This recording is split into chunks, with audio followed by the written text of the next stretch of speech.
Welcome, welcome. Mentalism, correspondence, vibration, polarity, rhythm, cause and effect, gender. Countdown initiated. 5, 4, 3, 2, 1. What would that behavior look like to you? Because it is unique unto you. What would you be doing in reality? What would you be doing? You'd be doing something that if I look at it, I would say, oh my goodness, look at their character. Look at that. I would be able to see the invisible by your actions. Then I'd be able to say, oh my goodness, that person is so confident.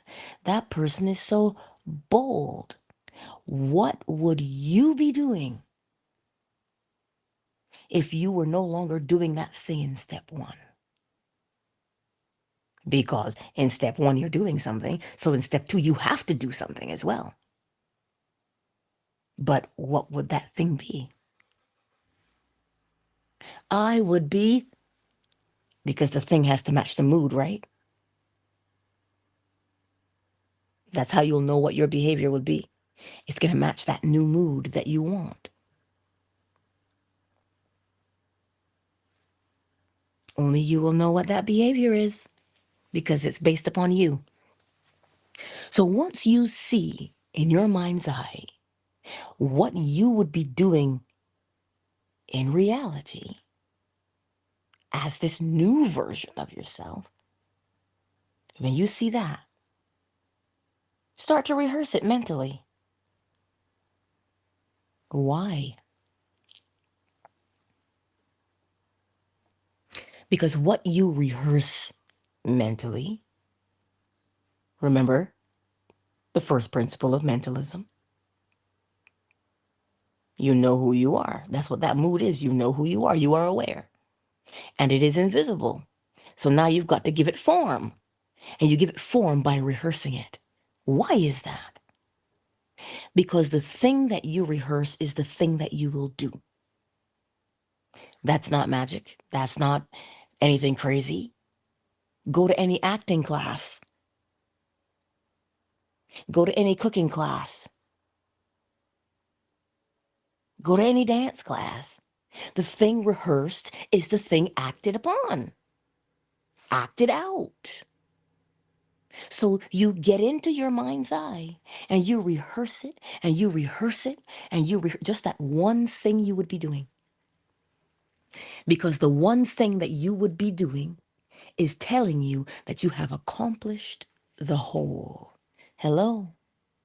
The one thing that you would be doing shows you that you have accomplished the goal. Well, go back to step one. You're presently doing something you don't like, which means you have not accomplished what you've wanted to accomplish. You keep doing the same thing over and over again, so you don't have it yet. You see, it is the evidence of not having accomplished. That particular action is the evidence of not having accomplished the goal or the desire to be a particular person with a particular character, right? So then when you get to step two, that new thing, just that one thing that you would rehearse, is it a particular smile? Is it the way you would walk into a room? Is it the way you would say hello? Is it the way you would laugh? If that is your personality, that shows you that you have accomplished this thing. You only need to do one thing to prove to yourself that you've made it. What is that thing? Then that is what you rehearse. If it's a, oh my God, that is so cool. Is that what you would do naturally? To show yourself that you've accomplished your goal? Then that is what you rehearse. Just like Lawrence Fishburne had to rehearse Don't think you are. Know you are. And Neo had to say, are you trying to tell me I can dodge bullets? Morpheus says, no, I'm trying to show you that when you're ready, you won't have to.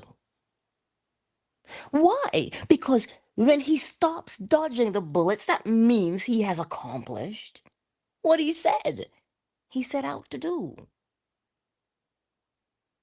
So there's one thing that you would be doing. You do not get lost in the details. Oh, my dress would look like this. Your dress is gonna look gorgeous because you already know what you want it to look like. You know what it fits like, what it feels like against your skin. You already know. But what would imply that you wore the dress? The feeling would imply. So you rehearse the feeling. Would it be hearing, oh my God, you're so beautiful in that dress? Or would you gaze upon your own reflection in the mirror and be speechless? All you can do is sigh or cry, depending on your personality. Well, then that is what you rehearse. Now you understand step 1 and step 2. Step 1, identify the behavior you no longer want to do. Step 2, begin to experience in imagination what the new behavior is that you would be doing. Step 3 is to rehearse it until it becomes second nature to you, until it becomes your habit. Because the only thing you can do from step 3 is step 4, which is to what? Live it out. But do you know where we get lost sometimes? Step 3. We do not make it a habit. And this is why we end up on the roller coaster. Because we do not make it a habit. Do you remember what a habit makes you? A habit makes you efficient. It does not matter what the habit is, good, bad, or indifferent. The habit is just there to make you efficient. It makes you do it on autopilot, then, if that's a better phrase for you to grasp. When you do something in autopilot, it's efficient. Good, bad, or indifferent. So then, what would be beneficial? If a habit is going to make you efficient, what would be beneficial? It would be beneficial to choose the habit. You don't just want any habit. Your habit has a specific outcome that you want to experience. And that is why you experience it in imagination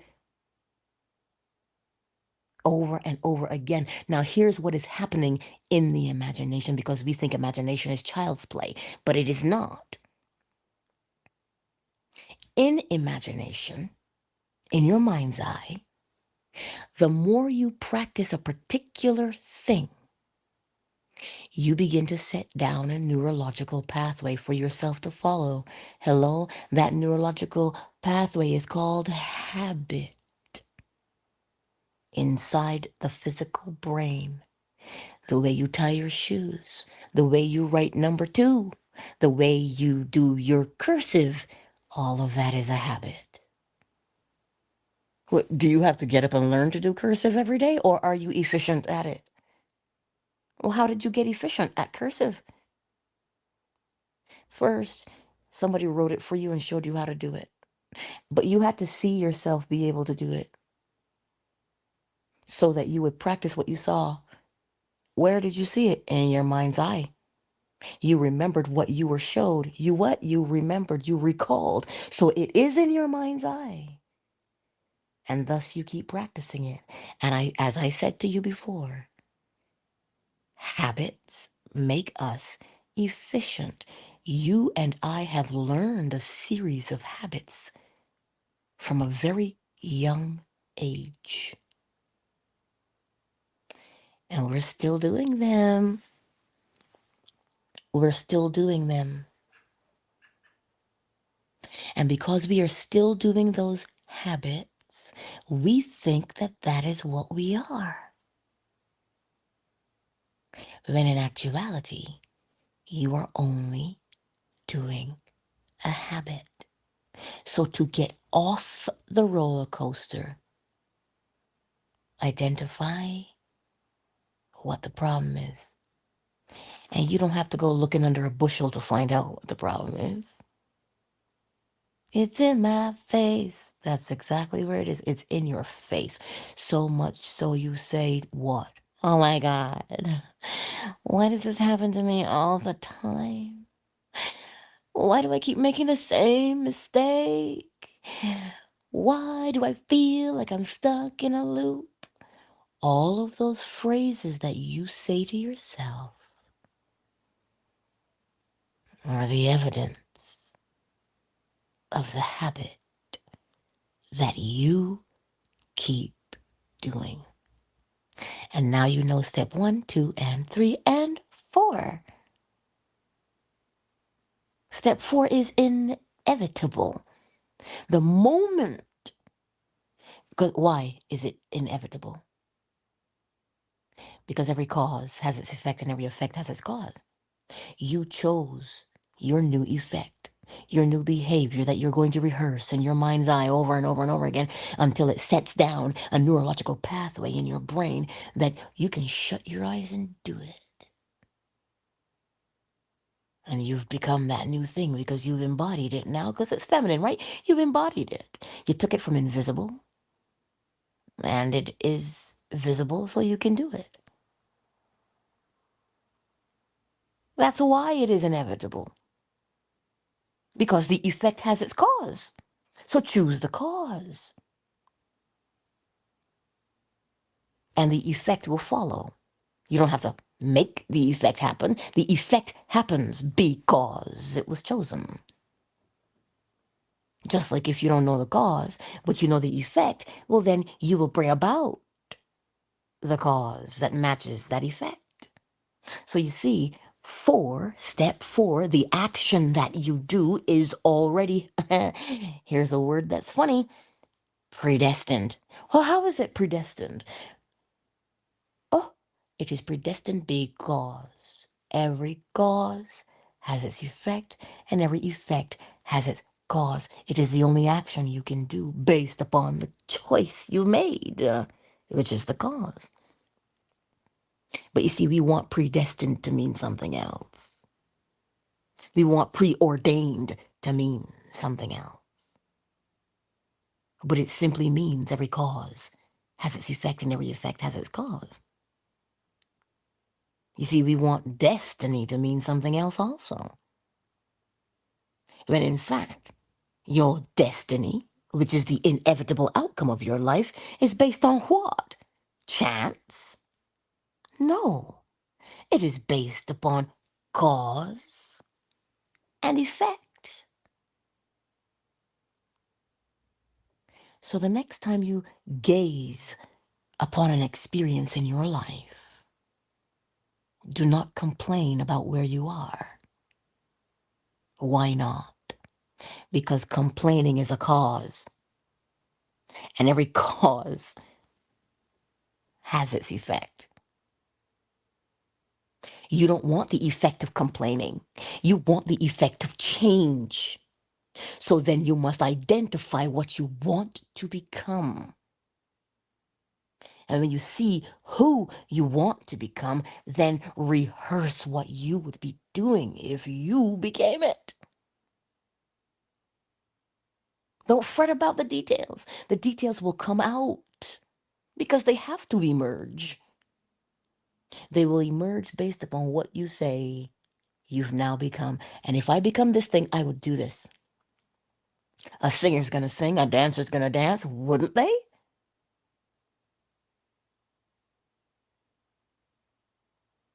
So what is it that you have to figure? Nothing. Choose. Just choose. Choose the cause or choose the effects, but either way, you're going to act according to what you've chosen. So rehearse that in your mind's eye. Step 3, because it has a feeling, right? It's a feeling of knowing. Well, what do you mean, Angela, by the feeling of knowing? Well, when you plant something,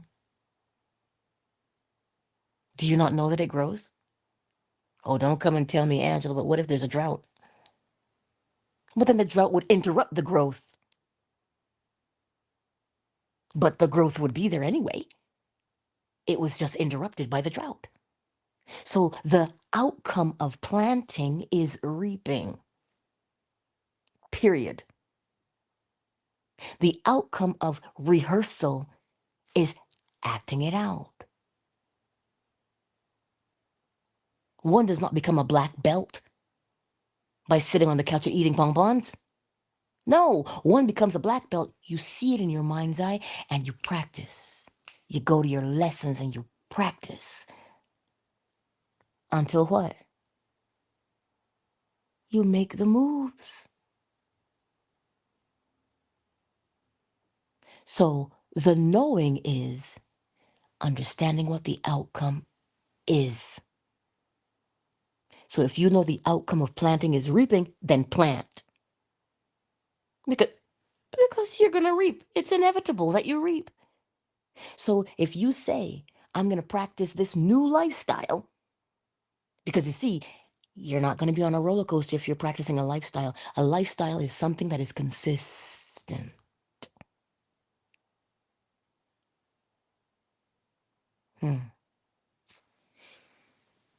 So if you practice the lifestyle, well, obviously, as a rhythm would tell you, well, we're going to have ebbs and we're going to have flow. We're going to have ebb and flow. But what kind of ebb and what kind of flow? Well, that depends, because rhythm always compensates. So if you're running around freaking out, well then, that's what you're going to get, a freak out. But if you live a deliberate lifestyle, you will know how to act or behave when something arises. You'll be cool, calm, and collected. Why? Not because you're high. No, because you know that, you see that situation? I don't want that one. Let me plant the one I want, and it will change to match what I say. Because you have practiced doing what? You have practiced observing where you are and showing yourself where you want to be and rehearsing it, thereby acting it out. That's what you're showing yourself. And that's what you're practicing. That's what you're living. Thus, you don't have a roller coaster lifestyle. You don't have moments of, oh my God, what am I going to do? You don't have those moments. You simply have a moment that says, oh snap, look at that. Let's fix that. And you flow.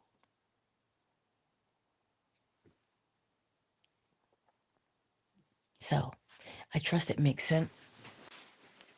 Let me turn to have a look at what's in the chat just in case there are any questions. Well, oh, Big Mike. Very good observation. Right? Because Big Mike says he always looked at Morpheus and Neo like Jesus and John the Baptist. You see how you can form these images, but always applying them to yourself? Always applying them to you, because that is the point of learning. The point of learning is to be able to apply it in your own life. That is how, if you read scripture, that is how it says test it. You test it by, can I do this thing? Can I recreate this? So yes, Big Mike says there's a fire inside of him today. You fired up. Listen, so am I. Let's welcome everyone, shall we? Well, we know Big Mike is in the house. Ray Ray is in the house. Happy is in the house. Moon and Dolphin Duck are also in the house today. Oracle Tree House. I see you, girl. You in the house too. Beautiful Ones is in the house. Flo Smiles. Hey, girl. Miss McQueen. I see you. I see you. There's somebody here in these YouTube streets, but they just have not said anything to me, so I can't call your name. I can just say, hey, what's up? I can only say that to you. And, oh, I forget how to say your name. Plow Nation Network. I am is in the house today on Twitter. Welcome. I trust today that it makes sense for you to get off the roller coaster. I'm sure roller coasters are fun, but they make me nauseous and I can't be having that. I don't want a roller coaster in my life.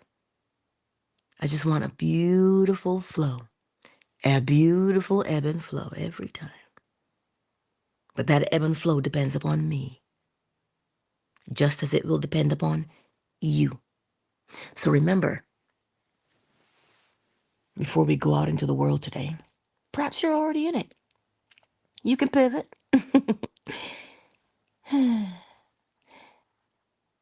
You and I have what it takes to change. And you and I, now that we know it is our persistence, you see that little space between step 3 and 4, that space right there, the persistence, that is what makes the difference. And when you know that persistence will bear fruit, you don't have to look at the watch. You don't have to ask, are we there yet? You don't have to ask that because you will know that every vision has its appointed hour. It will ripen.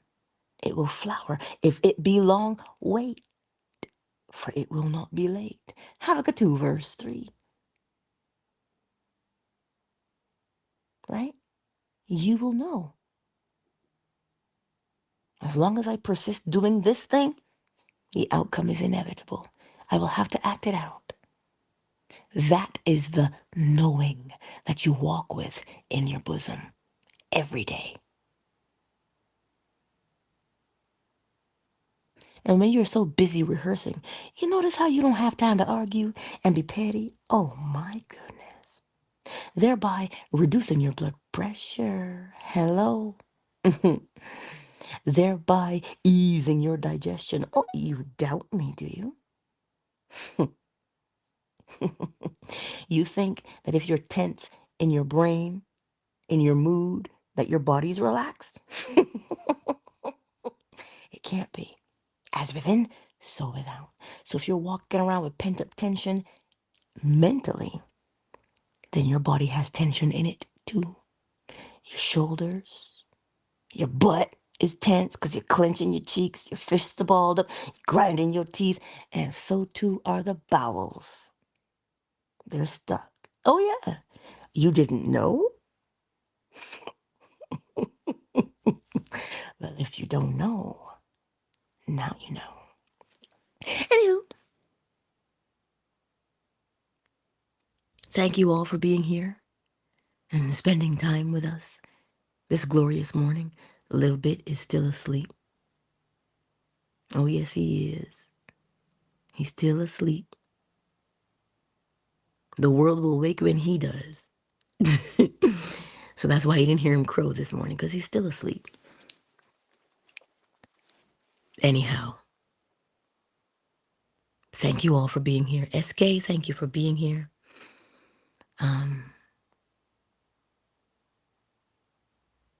Countdown initiated. Jesse, man. Ow. 5, 4, 3, 2, 1. Much love to each and every one of you, and I look forward to seeing you again in these virtual streets. Right here on YouTube, Facebook, Twitter, Fanbase. Oh, yes. 7 a.m. Eastern Standard Time, where I do my best not to go over an hour. Yes, and we are well under it today. We are at 49 minutes, y'all. So, thank you.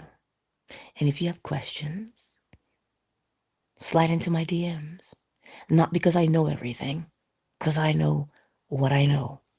I just know the principles. And every day I learn a new aspect of them. That's all I know. Right? And what I don't know, I ask. Because I know the outcome of asking. Well, I'll be answered, won't I? Indeed. Anywho, I love you all. Thank you for the love, fan base. I see you. Thank you. Peace out, everybody. Peace out.